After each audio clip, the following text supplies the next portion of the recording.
नमस्कार मो रिंकू मेहर सूर्योदय भाषा साहित्य प्रतिष्ठार जड़े नवप्रतिभा। आज आपण मानक नहीं आसी मोर गोटे क्षुद्र गल्पटीर शीर्षक है विनाशकाली विपरीत बुद्धि। कांथरे झुलुथिबा घंटा ठन ठन कर बाजी उठिला 9 थर। घंटा को चाही हड़बड़े गले निरंजन बाबू। ए हरिपुर गाँव स्कूल शिक्षक से प्रस्तुत होती स्कूल जीवाकू। हठात कहार चित्कार शुणी चमकी पड़े से कान दे शुणिले कहीं जड़े महिला कांदुची खूब जोर रे। निरंजन बाबू कोठरी बाहरी देखिला बेलू अल्प दूर रे जमा हो सारी 10-12 जन। से दौड़ी गले भिड़ पाखकू। भिड़ भीतर को देखी संगे संगे पार्टी बाहरी पड़ा, अरे ये तो शुभम आम 4th श्रेणी पिलाटी, कौन है तार? आउ बुझाकू डेरी लगिलानी। लोकों कथार जानीगले जे पिलाटी खेलुथिबा समय रे साप कामुड़ी देछि। पाखरे ता माँ मुंड आउ से कांदुछि खूब जोर रे। भिड़ भीतर रे कहीं जड़े हाथ देखे कहला, हे तो शुभमर बापा आसीगले तांत्रिक को नहीं। झरापुका करदेले ठीक है जीव पिलाटी।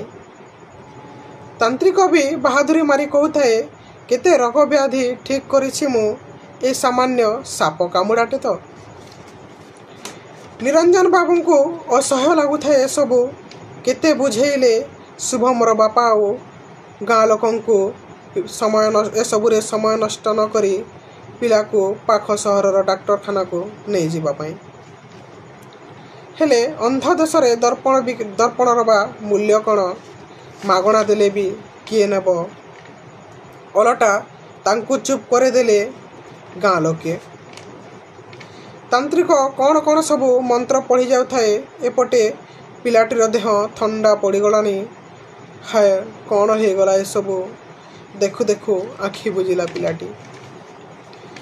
निरंजन बाबू को आखि छल छल हो गला।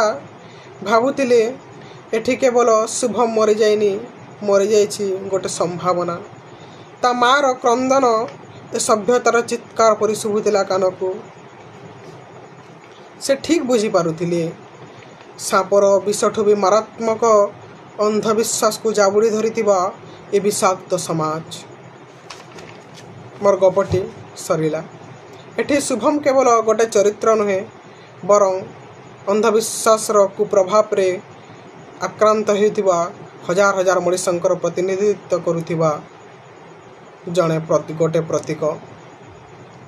तेबे गपटी केमती लागिला आपण माने निश्चय मतामत देबे बोली मोर आशा रहिली। नमस्कार।